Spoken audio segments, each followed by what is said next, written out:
Célébré en date proprement dit du 22 juin, le 64e anniversaire de la création des forces armées congolaises et de la gendarmerie nationale, dont les activités d'ordre physique, sportives et civilo-militaires ont été lancées le 3 juin au complexe sportif du camp 31 juillet 1968 en zone militaire de défense numéro 1 par le capitaine de vaisseau-major, chef d'état-major interarmé représentant le commandant de la zone militaire de défense numéro 1, marque une fois de plus la volonté du haut commandement des forces armées congolaises qui consiste à redynamiser la pratique du sport au sein des différentes garnisons, accroître la capacité opérationnelle des unités par un processus d'entraînement individuel et collectif, renforcer l'esprit de cohésion dans les rangs de la force publique, créer l'esprit d'équipe et d'émulation à travers le sport et enfin consolider le lien armée-nation. Donnant le coup d'envoi de ces activités au nom du commandant de la zone militaire de défense numéro 1, le capitaine de vaisseau-major, Kanga Laurent Hippolyte, chef d'état-major interarmé de la dite zone, a invité les différents athlètes à avoir un comportement exemplaire, empreint de discipline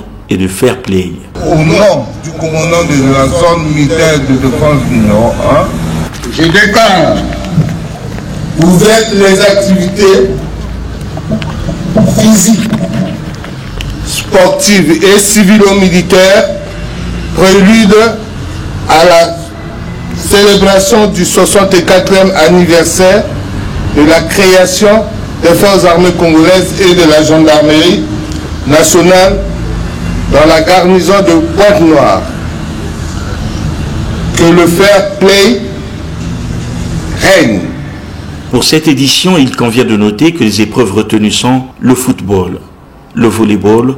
le nzango, le tir à la corde et enfin le tir au PA et au PMACA après une marche de 8 km. Par ailleurs, l'agenda prévoit du 6 au 20 juin une collecte de dons de sang qui impliquera la participation de toutes les composantes de la force publique, puis le 21 juin, une journée de souvenirs aux disparus de la force publique au cours de laquelle sera déposée une gerbe de fleurs à la stèle du soldat de la paix. S'en suivra au journal de 20h, sur les antennes de Télé-Congo, la traditionnelle déclaration du gouvernement par le ministre de la Défense nationale Charles Richard Monjo à l'endroit des forces armées congolaises et de la gendarmerie nationale. Le tout couronné le 22 juin 2025 par une messe écuménique d'action de grâce dans l'amphithéâtre du groupement 3 Martyrs et dans l'après-midi la distribution des produits agro-pastoraux au poste de commandement du quartier général de la zone militaire de défense numéro 1.